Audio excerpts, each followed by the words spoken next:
Okay, I guess we can get going. It's almost 2:02. We do have a quorum. I have already taken in attendance. I don't know if people had a chance to look at the meetings from a year ago, but they were pretty short. Might be able to add them into the chat.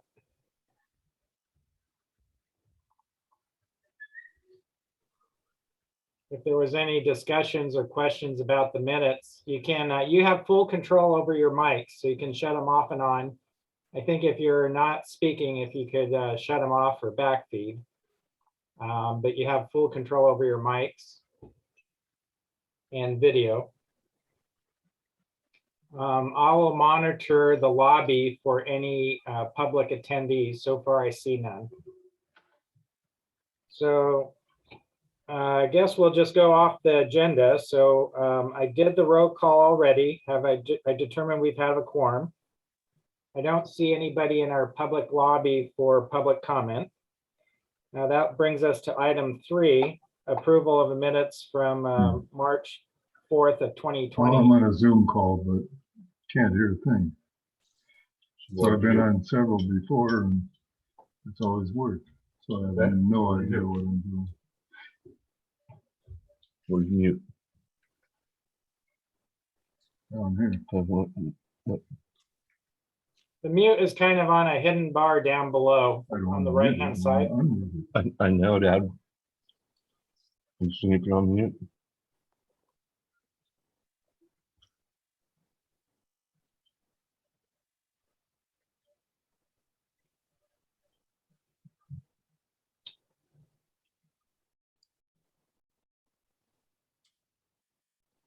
So is there any motion and a second on the minutes?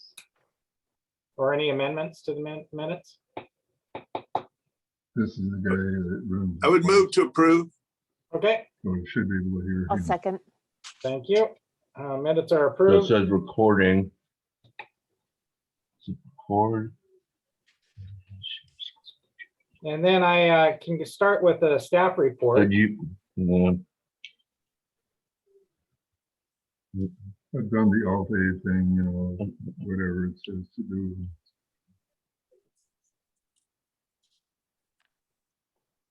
So on the staff report, last year after our March meeting, I was able to secure about $80,000 for us to update our ADA survey and transition plan. However, we entered the coronavirus, and by July, those monies were frozen because of the budget cuts and reductions in the city due to sales tax impacts and other things. We also, staff ended up taking a 5% salary cut and no cost of, or actually staff got a cost of living and then took a 5% cut in pay. The mid-managers and managers, we did not get a cost of living and we took a 5% cut of pay. To try and make up the shortfall in the city's budget. Last November, a sales tax was passed by the voters, which helped a lot in the city's finances. And they're looking at restoring those furlough days and salary cuts this June or July, and probably a small cost of living. I'm still in the process of trying to see if we can get that $80,000 back to do the ADA survey and transition plan. That needs to be updated. It really hasn't been updated since the beginning. Is there something I can help with on John's?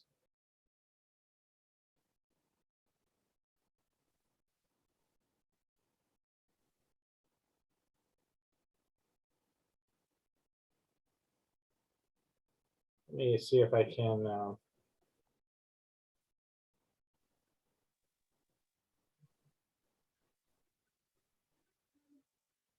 without shutting all you guys off.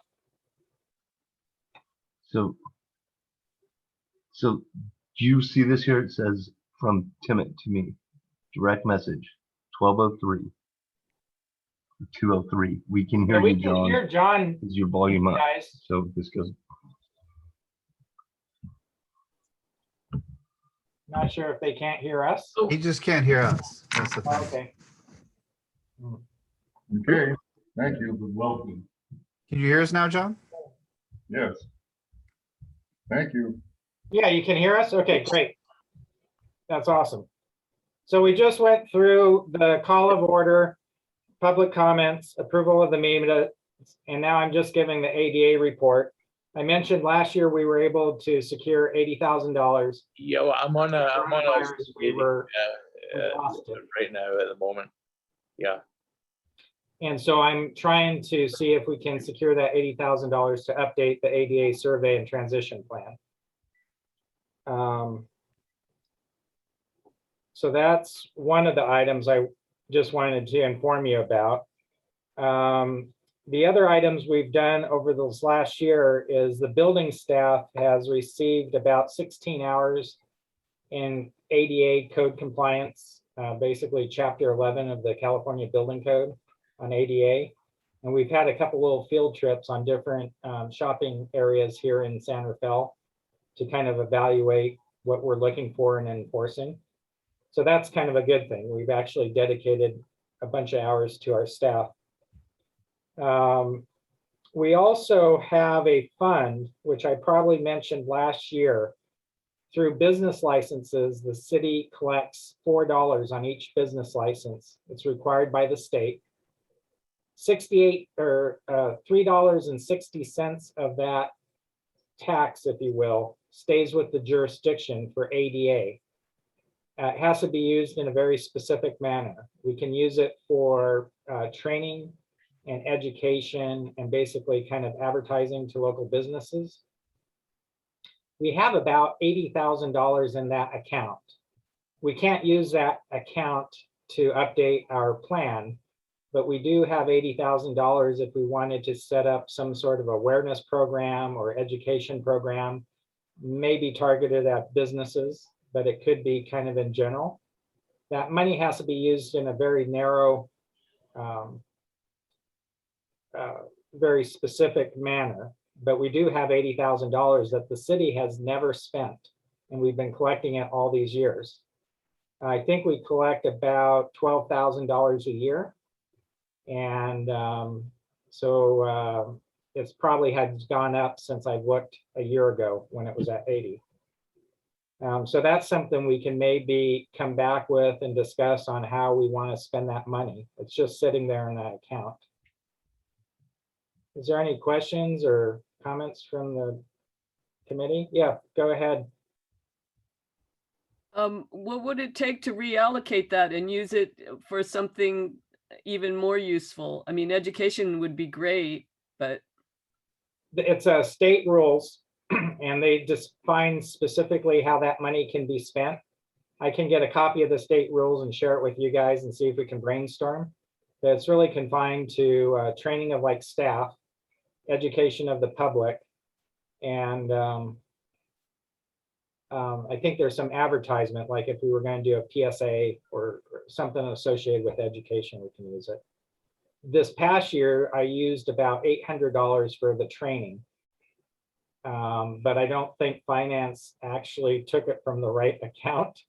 So the 80,000 is probably still there intact, but Has Public Works received any training, like their maintenance staff and their park staff? no, that's a really good question, really good suggestion. In fact, I was going to talk a little bit later about parks and public works. I'm finding them to be very challenging and trying to make sure they comply.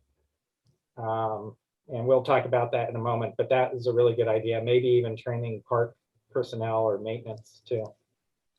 So we have that 80,000 in that account. 40 cents of that $4 actually goes back to the state. So we keep $3.60 and 40 cents goes back to the state. Let's see what else. So I guess we can go on to the Public Works update. I've met several times this past year with parks, most recently about 2 weeks ago. And they have very limited money and they want to do improvements to some of their tennis courts and parks. and they find it a little bit onerous if they have to comply with ADA to make some of these facilities more compliant. I don't, and I've made it clear to them, they really don't have a choice. They need to comply. It's not just wheelchair bound access to the tennis court, it's just providing access for everyone, right? And as a government agency under ADA, I do think we have a little bit of flexibility in that if we have, let's say, one set of tennis courts, let's say we have a junior a tennis program where we're teaching young adults how to play tennis. If there's somebody that has needs, we just need to make sure that program is at one of the tennis courts that can fulfill that need, right? So it doesn't necessarily mean under the city that every single tennis complex needs to be accessible, but if we have a program, that program needs to be accessible. It needs to be at one of the ones that is accessible. So Dawn, Yes, if they do work at a tennis court, all the work at that tennis court needs to be accessible. exactly. And they're a little I guess we have some pathway issues like at Grisham Park, Gersel? Gristle Park, where the tennis court is like up on the hill and they don't have a accessible pathway up there. I told them, you know, that may be okay, but we got to make sure everything else is accessible. The gates, any of the equipment. I know there's another tennis court that has some lights. All that still needs to be accessible. And then we need to have a plan on how to make the pathway accessible too. I understand they have limited funds, but we need to make a plan and we need to do as much as we can. And I think this all ties into the Mayor Kate's idea about being inclusive with the community. And so we don't want to disenfranchise somebody because they have difficulties accessing our facilities. But Parks has been pushing back pretty hard. And I just want to let this committee know. I have a good relationship with them. Same kind of goes with Public Works too. I keep putting out to them that every time they improve a roadway, even with a chip seal or overlay, they're also supposed to do likewise with the sidewalks. And they're complaining that they don't have any money. They're recently going to put in some sidewalks in Terra Linda, which I think is a dirt path now. And the sidewalks will be compliant, but they're worried that the driveway cuts that they're not planning on replacing will not be compliant. Again, I told them, you know, let's get the sidewalks in, at least those are compliant, but at some point we need a plan and having a plan of how we're going to deal with those driveways too. And I'm afraid we're setting ourselves up to what the city experienced before I got here, where we might get a lawsuit and be under DOJ supervision again. But I also understand the city's position. They don't have a lot of money to do them, but we need to do it. It's frustrating. So I just want to bring that up to the committee. The city is making good progress. I believe last time we spoke, there's Second Street improvements. They're going to be improving intersections like on Second and B, C and B, D and B, or Second and B, Second and C, and Second and D. And they're going to be raising those intersections up where from all four corners of the sidewalks will be a lot level and ADA compliant than it is today. Today, there's a big crown in the road. And some of the surfaces sideways is more than 2%. So they're going to be improving those, and that will be a big win. But I am concerned about other areas where they're making improvements to the roadways that we're not addressing the sidewalks when we can. Is there any other suggestions or comments from the committee on that? I'm hoping to have DPW come to our meeting and kind of explain their programs to us. You know, this is the same issue that came up when they passed the ADA in 1990, that some of the regulations that were, you know, the federal regulations basically barred handicapped people and disabled people from access. And what they said at the time was it cost too much money to do that. That's But exactly what Park got the said. law passed and somehow they found the money. So I'm just Right. thinking we can find it again. Well, we were also talking, Parks was also talking about accessibility for Falkirk. I guess there's some offices that they rent there. And that pathway is, has eroded over time. Most of it's concrete. There's a section that's wood.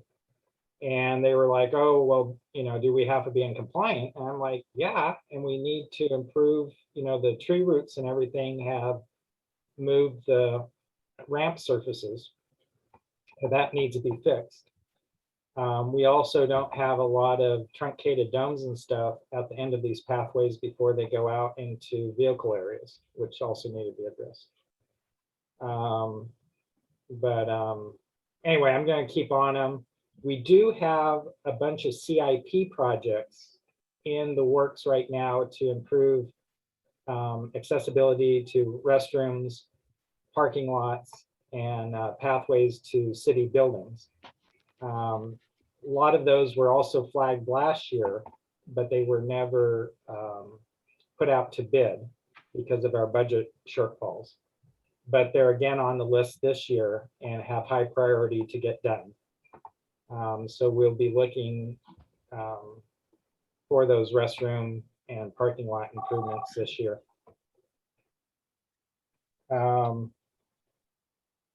Let's see what else I had on the little list here.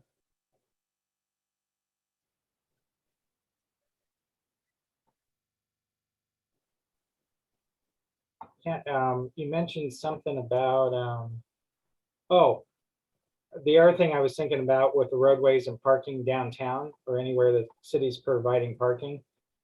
It looks like under Chapter 11 of the California Building Code, we're also supposed to be providing on-street handicap parking. It's a little bit disconnected because one part of the code says we need to provide it, but it doesn't necessarily tell us what the standards are. I think Public Works has a state guidebook or handbook they use, and maybe Ashley knows better than I do. Caltrans has standards to I'm sorry? follow. Caltrans has standards to follow. Caltrans has standards, but technically those standards haven't been adopted, but at least they're standards. The US Access Board is actually working to get PROAG, the proposed right-of-way accessibility guidelines, adopted into law. Right. Our former president made it impossible for them to do it during his presidency. So because of the ban on rulemaking without removing previous laws. And that's the PROAG, right? PROAG. And Yeah, so I was on a webinar last week, actually, and they said that they're working to get those through so that there would be adopted standards for Right. on-street parking. And I guess this isn't very uncommon with the ADA history, that back when the federal government said you needed to provide accessibility, at least for federal buildings back in the 60s, there wasn't a standard. They said you had to do it, but how do you do it, right? And I think this has happened throughout the history. On this last piece, we're talking about on-street parking. The standard or the code says you have to do it, but hasn't yet adopted a standard, although there is a standard out there under PROAG. And so I'm trying to get Public Works to use that and start looking at providing on-street handicap parking. Our parking service is very open to the idea and know it's a requirement. So it's just a matter of trying to get Public Works to plan those. I believe the Second Street project I was talking about with them raising those intersections, they are going to be putting in a couple for those. I think it's only one per block, but at least we'll have some of those. The way they've situated it, I think is probably the best parking spot for those, that they're the most level and most accessible. But there's only like 3 of them. So, and think that was my only other comment, was the on-street parking that we're trying to work on. I also have a county update. County has, you probably saw in the newspaper recently, is looking to purchase or has already purchased a office building on Kerner. We're currently have a temporary permit for them to use it as a homeless shelter for 40 occupants. And they're planning on turning that building into more services and more sheltering. We've had similar conversations with them. The building has some ADA challenges. And again, they're crying, if you will, that they don't have enough budget to make those accessible. We've managed to work around some of those issues and get some compliance with the temporary certificate of occupancy. But we've also brought that back up to the county when they're looking to do a total renovation of the building, that they need to address these other issues.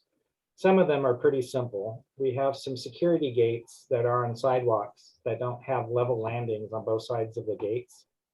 They could remove the gates, or they could resurface the sidewalks to provide level landings. We also don't have a direct path from the parking lot area to the front door without going out onto the public sidewalks and around to the front. But again, they have enough space. With a little planning, they could design ramps or a lift to get to the front door from that handicap accessible parking space. Inside the building, they'll have some additional challenges. We have some old bathrooms, and they need just to come into compliance. We also have some other challenges with the building because we don't have egress windows from sleeping areas. It's one of those things, converting an office building into residential. We're trying to comply with the residential code, so there's some things that need to comply. But they're aware of it. I've had a conversation and a meeting with them back in February. And so we'll see where that goes in the near future. The only reason I bring that up is it's kind of a bigger project in San Rafael. One of the other things that doesn't affect this committee, but we've seen a lot in the building department, is a sudden interest of executive washrooms, which I find a little amusing. A lot of them don't think they have to comply with ADA or accessibility under the California Building Code. They actually do. Oftentimes, they don't have to be fully functional, but they have to be accessible ready, meaning that they need the square footage in the individual washroom and the backers and things in the walls for future grab bars and clearances under sinks and around the toilets, just like you would in a regular single-use handicap restroom. And so that's been kind of interesting, talking to building owners that want to have their own private bathroom and not wanting to comply. But we're dealing with that. So I'd like to kind of open it up to the panel members for future topics, and if they have any comments or ideas. I think last time we left it off is we were going to try to set up an internal committee to work on the ADA survey and transition plan, which I'd like to try to do this year. Yeah. Wondering about the parklets that have popped up with all of the right. restaurants. Actually, I at lunch was thinking about the parklets, and I was going to write it down on my list. So parklets. So, so parklets are not necessarily regulated. What I mean by that is building and fire is not looking at them unless they have a overhead structure. Most of the ones on 4th Street right now that have an overhead structure have not come in to get a building permit yet. But Public Works is doing code enforcement and has notified them many times repeatedly that they're going to need to get a a permit for the overhead structure. So fire and building, we're not really looking at them at all, unless they have an overhead structure. Public Works is issuing permits, but they're really not looking at anything. And part of that is the parklets are basically broken up into 3 categories. The first category is just simply fencing off the parking area in front of the restaurant or near the front of the restaurant. And in those cases, Public Works have given out guidelines saying that you need to provide accessible dining experience on the sidewalk. You can't, they have a bunch of things saying that you can do it, but you need to provide accessibility on the sidewalk. You need to provide clearance for people walking on the sidewalk. You can't have any trip hazards for like extension cords. Extension cords have to be rated for the use.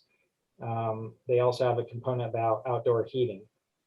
But basically the whole idea is like, you can do it and here's the rules, but there's nobody checking those rules or enforcing those rules.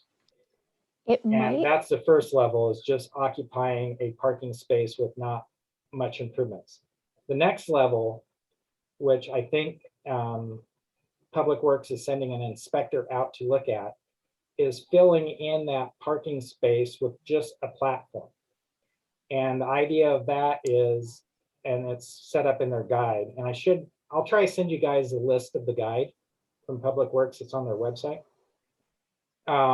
They're not looking at it, but they said that if you're now providing a platform, you need to provide accessibility to that platform. So it's no longer just on the sidewalk, but now it has to be in that new space if they're providing a platform. And the ones I've seen downtown, most of those look like they're compliant. They look like they're level. They don't have much of a threshold or lip between the curb and the platform. And they have furniture that can be reconfigured for accessibility. And then the third level is when they're going vertical and doing a some sort of canopy other than a tent. And that one there, I'm hoping we will get to look at and enforce the accessibility on those projects. So the city right now has kind of 3 levels of parkettes. that might be worth looking at the business license fee that you have for trainings and education. Okay, Because I've talked to a couple people that have the parklets, and they assured me that they have the accessible tables, but they don't realize that the accessible tables are on the far side of a curb, so there's no route to them. right. And So so they I might just, not be reading the guidelines that Public Works have put out. yeah, so it might be worth like giving them a training or like looking at the guidance that Public Works is giving them. Right, and I don't know how much business license, we can use the training money from business licenses to maybe educate either the restaurants or educate Public Works. I think that first category, the intention was not to have the city do much of anything. I did argue that if it affects our sidewalks, the sidewalks is a city program and it could affect the city. And the parking, because it's also city property as a parking, right? So yeah, we can maybe I can get an update from Talia over in Public Works, who's kind of overseeing the parklet program from there. As you can imagine, I didn't divorce myself from that process, but right now we're down about 50% of my staff, and we have more permits and have taken in more dollars than we did in 2019. And yet we're doing it with half the staff. And we almost overnight went from being almost completely paper to being completely electronic, which is super good and super nice. And it will be nice going in the future. And it's probably the only reason we're able to keep up with the small staff we have now is that we made that transition last March, but it's tough. And I was hoping Public Works, since it was in their right of way and it's their street and sidewalk program, would be able to manage that portion. Out of fairness, I have not heard any accessibility complaints from the public yet. And I'm the ADA coordinator. So we did hear a couple complaints about the new accessibility on the sidewalk to our new police and fire station. And if you come down to downtown, you'll see that we have some indicators on the corner. Those corners are kind of really flat, and people were cutting across them probably by accident with a car. They weren't aware that those bubbles were extended a little bit further than normal into the right of way as a traffic calming device. And it being so flat, they kind of just drive right over it or drive over what little curb there is. And there were some people that were concerned that while they're standing on the sidewalk, they thought they would be hit. So Public Works put some indicators there. That's really basically the last complaint I had heard, other than our ongoing dirt sidewalks in Terra Linda that people want to utilize for accessibility. Any other questions or comments from committee? Yeah, Francine? This is something that happened in the past, but I just wanted to know actually what led up to it and how it happened, which was that the only accessible mail drop in central San Rafael was essentially eliminated when they made the streets all two-way except for one of them. You know, there was a mail drop at the corner of 3rd and D. Yeah. 3rd and D? Okay. And so they've moved the mailbox across the street, but you have to get out of your car unless you have a passenger to drop mail, and it's a red zone, you know. And so the only other drop that's near the post office is the one out at the Civic Center, where you can drive up. And then at Bellum, across the street at a shopping center, there is a drive up mailbox. But essentially they've eliminated disability access in downtown San Rafael to a mail drop. You have to get out of your car, which for some people, I mean, I can do it. I find it a little dangerous when I'm getting into traffic to do it, but I mean, I can do it. But someone who is in a wheelchair would not be able to do that. They would have to drive to the shopping center at Bellum or out to the Civic Center. And I just wondered, did anybody think about that when they made those streets one way and they didn't provide any kind of drive up? I mean, they could have put a drive up mailbox in the post office itself where you could, you know, because it's a one-way driveway around the post office, and they could have put one there where you could just drive up and the driver could drop into that. But did anybody think about that? Is kind of problematic, isn't it? Don't you have to come in on 3rd Street? Yes, you do. You have to come in on 3rd Street and then, you know, do this left-hand thing around and then drive out. But Right. I mean, Let me talk to the postmaster and Public Works and see if there's ability that we can place that somewhere else. I got it down on my list. thank you. I just thought it was interesting. It didn't seem to be addressed at all. It might not. The city might not have thought the post box was theirs, and the feds might not realize they were losing one. Yeah, I figured it was like a conversation between the federal government and the city government that may never have happened. One thing I beat up on Parks a little bit earlier, but it just made me think Parks is doing a new master plan of their facilities.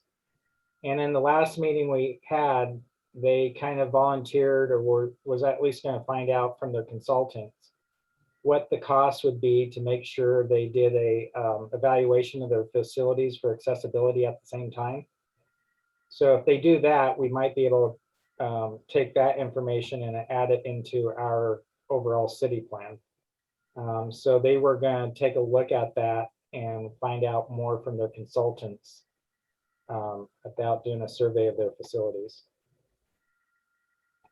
Could they bring the master plan to us? Or could we have a chance to review it? I can ask. I can definitely ask that. Yeah. I was actually kind of suggesting to them that if they wanted if they have limited funds, that they need to plan over time on how to make these parks more accessible. And, and I don't know the extent, maybe we have some areas that are very good. In fact, the one they thought is worse than I think it is out in Pickleweed. I think Pickleweed would be very easy to make those tennis courts accessible. They have a little bit of a challenge from the parking lot area onto the pathway because of some drainage issues. But other than that, everything else should be pretty darn easy, I would think, out in Pickleweed. And then they, even down here at Boyd Park, we also have tennis courts there. And they were saying that they didn't think those could be accessible because of some high water table and seasonal water flows that go through there. But when I was down there, I didn't think it would be that challenging of replacing the sidewalk and doing some leveling and get accessibility to that court. I think that court has some challenges with the type of gate hardware and other things on it. But so I'm hoping their consultant can guide them a little bit better and plan out a timeline and maybe even a budget on how they can accomplish this. Is their issue that most disabled people don't play tennis, or do they think that it's not important for a person with a disability to be able to go and watch? I'm kind of just wonder what their argument is on the other side there. I think when people are talking about accessibility, and I even get this from architects or the office executives we were talking about before. The office executives were talking about doing their restrooms and that they're up on the third floor and the third floor is not accessible. They don't have an elevator, yada, yada, yada. Why do they have to make the restroom accessible? And I keep bringing up, I go, it's not just wheelchair bound. It's not just wheelchair. It's anybody. It might be a person with a bad back, or maybe it's temporary. You break your leg, or maybe you can't negotiate stairs, or it doesn't mean that you're confined to a wheelchair and we're providing wheelchair accessibility. It's almost for anybody. I think there was a good class we're talking about the reason for the different heights of water fountains. And there was a thought like, oh, well, we'll just put in the lower water fountain, or the water fountain that's high enough for the wheelchair or whatever. And they were saying, well, no, it's some people might have problems with their backs that they can't bend over to use a lower water fountain. That's why we have a higher water fountain and a lower water fountain. And I thought that presenter made it pretty clear on we're trying to service as wide group of people as possible. It's Yeah, not, most people with a disability are not in a wheelchair. That's kind of the minority of disabilities. right. You know, they definitely deserve to be able to have access to the same things that ambulatory people do, but most people with a disability are using canes or crutches, or And I brought that up to the executives that they're using Yeah. canes or crutches or a walker, and maybe they can negotiate the stairs to get up on the third floor, but we should provide them what we can in way of accessibility.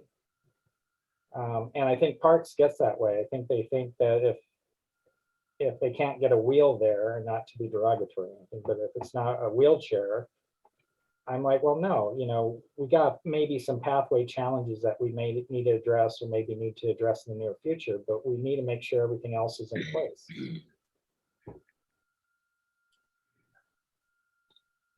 So I think that's some of the pushback, is I think they're saying, oh, we have to do all these rampways and all these lifts and things of that sort. And I'm like, well, at some point we may have to do that, but at least within our dollar budget, let's knock off all the small stuff we can do.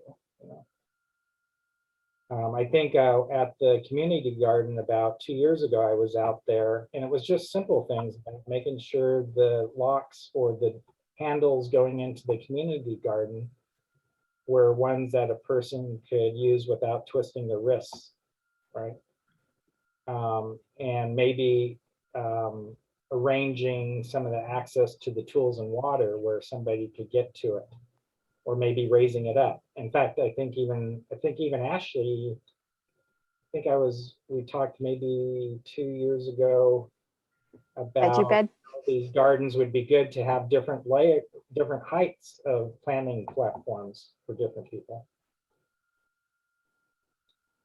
And I think they were supposed to do one out of pickleweed, but I totally lost track of what they were doing out with pickleweed.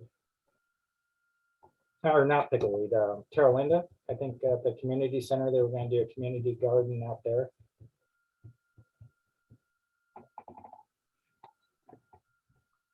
I think people don't think that they will ever become disabled or need any kind of assistance. So it's like, well, what would we need that for? Right. You know, I like to frame it as I push my kid around in a stroller, and I greatly appreciate all ramps and curb ramps. And it's not just for wheelchairs or strollers. Strollers are wheelchairs, and we've got a Right. large percentage of the city who uses strollers. Yeah, exactly. Totally agree. Couldn't agree more.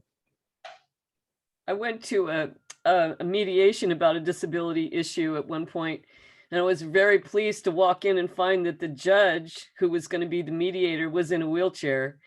And I think that the other people on the other side of it were surprised. And I thought, well, good, at least he's going to have a perspective about this. And it's good for people to see that there are people in executive positions that have disabilities. Right. Well, and I get even concerned with, I might be sensitive. My disability, if you will, is I'm colorblind. So I'm always annoyed when I ask for instructions or something and they're like, oh, it's over by that person with the red shirt on, or push the red button or push the green button. And I'm like, I'm colorblind. And they're like, well, it's the red one. I'm like, I don't know what red one is, right? And I try even tell with our media here at IT, I go, you know, if you're going to use color, that's great, but also maybe use a symbol where it's a red circle or a green triangle or something, so somebody can identify other than by color You label it.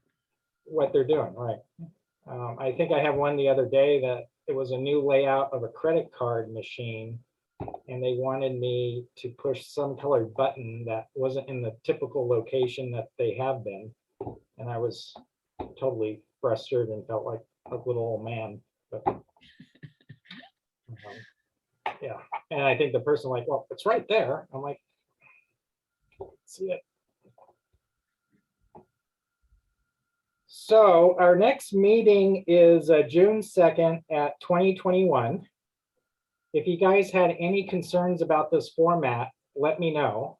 I think the desire from several committee members I've talked to over the last year is to go back in person when we can, or a mixture of maybe both.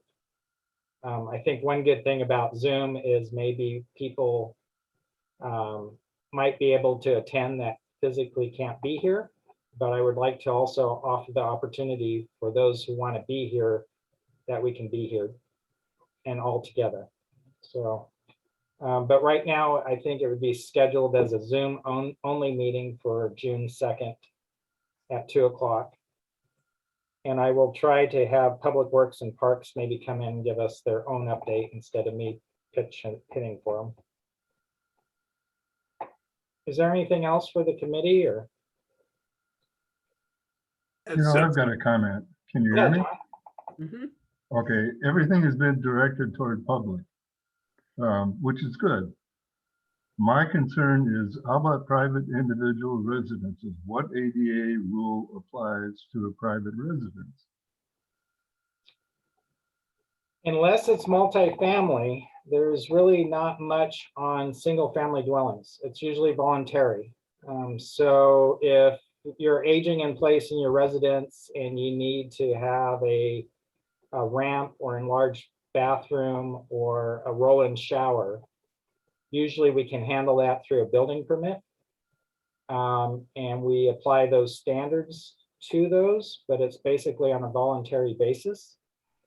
Multifamily gets a little different. They have to have a certain number of designated units, which we've done recently down here at our apartment building. But for individual residents, and Ashley might know more than I do. You're a CASP, aren't you, Ashley? I think. I am, but I don't go anywhere near housing. You don't go get. Stay So with I don't parks. think- unless it's multifamily or more than, I think it's 3 units or more than 4 units, 4 units or more, 4 units and more. Single family doesn't have anything unless it's voluntary. I have talked to a couple of people here on the counter who were building their dream home and planning on retiring there. And I mentioned to him that some of the spaces look a little small, that you may want to plan it a little bit differently. That if you needed to expand the bathroom, that there might be a nearby closet or something they could take over the square footage so they can get a larger turnaround circle or roll-in shower. And they thought it was a super good idea and was a little mad at why their architect didn't mention something like that. But I don't think people are really aware of it. So maybe you bring up a good point that maybe there's some education we could do to private homeowners that would allow them, give them some ideas and allow them to maybe age in place or be able to keep utilizing their home.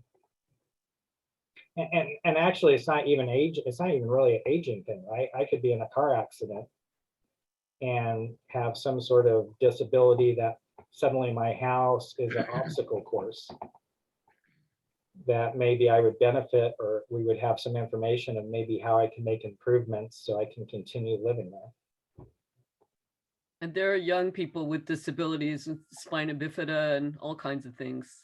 Right. So it's not an age thing. I didn't mean to imply age. That's okay. Yeah, we could definitely, I wonder if there must be something out there. Maybe I can contact, looking for my book.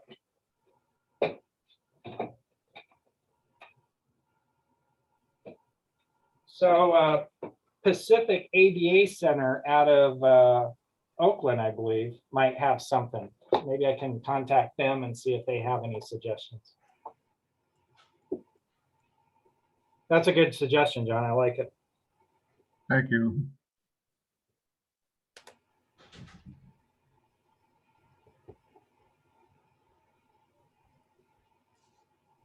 Just writing it down. Okay. Anything else?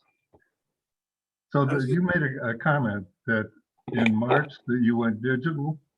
Does that mean that if you submit a plan, that the plan is submitted digitally or on paper? Yeah. So And what's it's the turnaround time to get a permit? so we currently are set up because we were closed to the public, but we were still operating. So it became problematic on how we were going to receive plans and turn them back. So we did it all digitally online. So you can go into our website. It gives you a link to our online portal. It's not very slick and it's a little clunky. We're dealing with 20-year-old technology, but it actually works pretty good. And you can upload the drawings. You can submit for a permit. You can pay fees. We will take the permit in, we'll route it, we'll review it. Our online portal will even allow you to watch the progress of the permit getting approved. And then we will issue the permit and upload a new set of drawings that you can download for your construction site. So our staff thought this was super great and we're going this way. It's the wave of the future.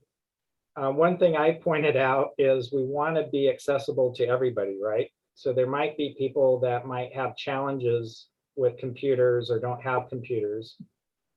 And so we need to also be flexible enough that if we have a special case or a need, that we can accommodate them on the counter or take their paper in and, you know, maybe we take the paper in, scan it, and route it electronically and then print it out with the stamps at the end or whatever.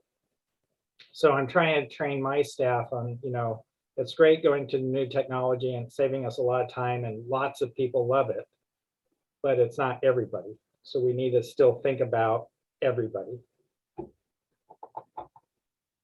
Does that answer the question, John? I think so. Okay. I am a little worried about mom and pops and people that might not have computers or very computer savvy on making sure we give them good service and be able to take care of their project. I don't want them to not get a permit, so we need to be flexible. Well, wouldn't they frequently have an architect that makes up the plans and they would have digital access? Almost all architects have CAD programs now that they would be able to send stuff in by computer. Yeah, I think there's even some printing shops. So if you did have your own line drawing, you could take it to a printing shop and they can make a PDF for you and even send it Right. to. But that's a lot of extra effort, yeah. Yeah, which might not be any different than when we told them we needed 3 copies of paper plans. Right. Sometimes they would have to go to a print shop and get 3 copies and bring them back. But I want to be open and sensitive to those people's need. And ironically, we do have quite a few engineers and a couple architects that do all the design by hand still. And they're still doing paper drawings. They have been able to scan them in and send us them electronically, but they're still doing paper. And also paper calculations, hand calculations. Okay, well, if there's no more questions, I guess we can adjourn this at 2:53. And I'm hoping, I don't see any reason why we will not meet in June. So I would put that on your calendar. And we'll meet again in June. And I hope to have some answers about if I can get the money for us to update our survey and transition plan. Oh, one other thing before I forget. The city council is taking a little bit of a more progressive interest in committees. And we have a city council member assigned to us who might be here at the next meeting. And his name is, I don't know what I did with it. Let me look on the website really quick. Hey, Don, Yeah, I have one more question. sure. I had heard rumblings that there was going to be work done on the intersection of 2nd and 4th where they come together at Red Hill because it's a terrible intersection for Second, pedestrians. 4th, yes. Is anything actually going on with that? Yes, I can probably get some information on it. 2nd and 4th, and Or 2nd and 3rd, I guess. I'm not sure. which. are It's- it's where they come together, right? 2nd, right? Yeah. And the other end of the spectrum down by Bart, I forget the cross street there, right? Along the freeway front. They've re- Heatherton? Let me pull up a map really quick. It's between Lincoln and the freeway, Is that Heatherton? Heatherton. They had similar conversations with that intersection. Most of those conversations, and the reason I'm linking the 2 projects together, have been about bike accessibility or biking. I don't know if anybody's really looking at it for other accessibility besides bikes. I know that was originally supposed to be 2 ways down there, and then I found out they've eliminated it to 1 way and put in a bike lane down there by the freeway. And I think they're thinking about roundabouts and things at this intersection at 4th and 3rd, or 4th and 3rd, 4th, 3rd. 4th and the 3rd, yeah. But it's all been centered around improving biking. I don't know if anybody's really, in fact, I know for a fact they haven't talked about pedestrians much. They were even talking about replacing a dilapidated stair that comes down into that same area. And Public Works was wondering if they needed to replace the entire stair or just up to the right of way, or to the edge of their right of way. And I told them, well, if there was a landing between the old stairs and the new stairs, they could probably replace it just up to the edge of the right of way. But at some point, the whole staircase probably needs to be improved. Where's there a stair? There, it's the intersection with the really weird pork chop Right. where you have like to cross I want to say, four. that it might be further down the street. But I think it was the whole improvement. I know the person over in Public Works that's managing that. I can ask more. Let me get the council person's name really quick. I should know it off the top of my head, but I don't.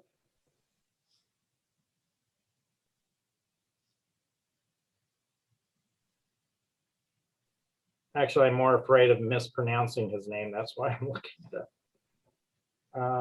Oh, it's Eli Hill is our council member. So I've invited him to, I will be inviting him to all the meetings, and he expressed the interest about attending the next meeting. So if that's it, I'll call it at 2:57 unless there's another question. Very good. Thank you. Hey, thank you guys. Have a good one. Be safe. Mhm.